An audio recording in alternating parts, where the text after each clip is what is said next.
U stvari to je knjiga koja govori više o problemu ljudske usamljenosti, ne moje. Ne mora sve što napišemo biti naše, potvrđeno našim životom, našom biografijom. Činjenica je da je u svijetu sve više otuđenja, da su ljudi sve više usamljeni i moja knjiga Blisko bilo u stvari govori o tome šta to u ovom našem svijetu, u ovom sadašnjem svijetu kakav jest, koji je pun raspona, sukoba, nesreća i tragedija ljudskih, šta u tom još svijetu ima naše ljudsko, što je toplo, što je prepoznatljivo, što je blisko. Već i sam naslov Blisko bilo ukazuje na to da ipak koliko god se ta kretanja ljudska kretala u negativnom smislu otuđenja i osamljenosti, da ipak uvijek među ljudima i kod čovjeka ima nešto što je ljudsko, što je blisko, što je prepoznatljivo i toplo. Jedan od učesnika mitinga poezije u Vrnjačkoj banji, onog tradicionalnog koji se održava svake godine, bila je i pesnikinja Dara Sekulić iz Sarajeva. Da podsjetim ukratko na njeno stvaralaštvo. To su zbirke pesama, pesme Ocanjani dom, Or, Grlom u jagode, Gorak, Konak, Blisko bilo, Licem od zemljice, Oblik studije. I da malo izađemo iz onih ustaljenih novinarskih, reporterskih šablona i šema, sačuvanih 6 pitanja. Da li se naša gošća, Dara Sekulić, plaši starosti? Kako pesnik savladava starost? To je pitanje normalno postavljeno jednoj ženi koja ima 54 godine i na kojoj se ta starost već osjeća. Plašiti se starosti. Ja bih to pitanje pretvorila recimo u pitanje da li se vi konkretno, da li se ja i da li se čovjek uopšte plaši smrti.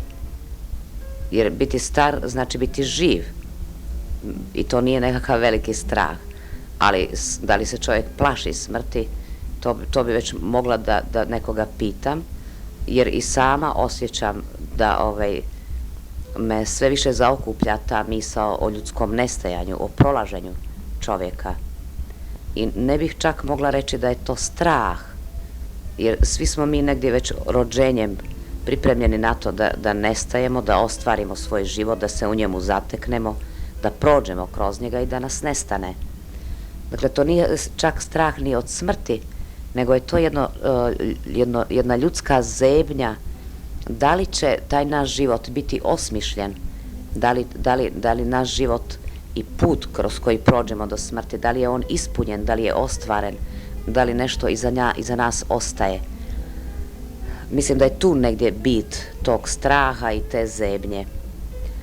Sve što ljudi rade, svako ljudsko htjenje, svaki ljudski čin i svaki ljudska kretnja u stvari je odraz tog stanja čovjekovog da se ostvari u ovom životu, jer dat nam je samo jedan život, drugog nemamo.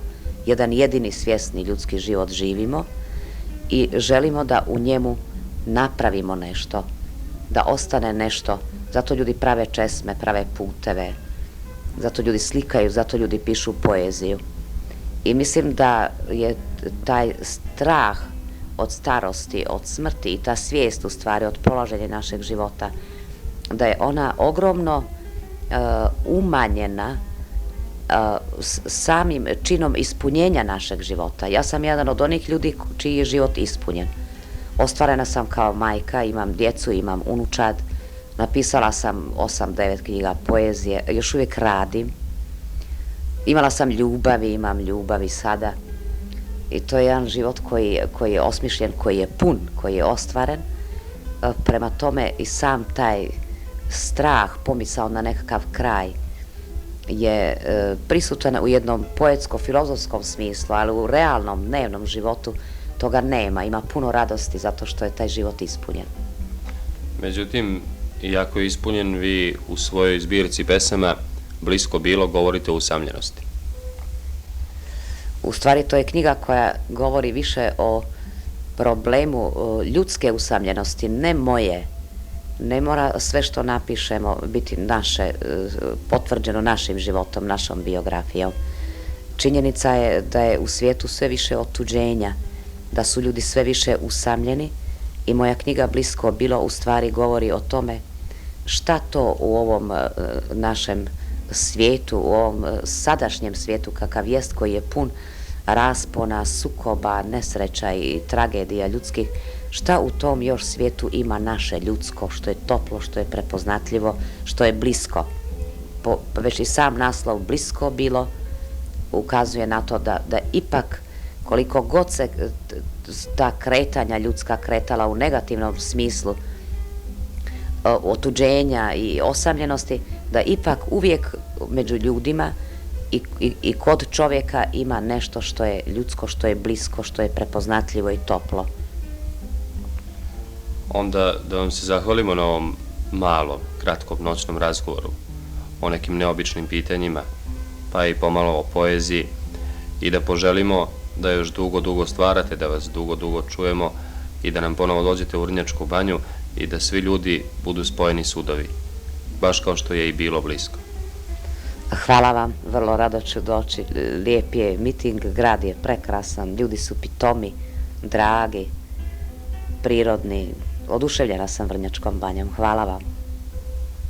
Jer i sama osjećam da me sve više zaokuplja ta misao o ljudskom nestajanju, o prolaženju čovjeka.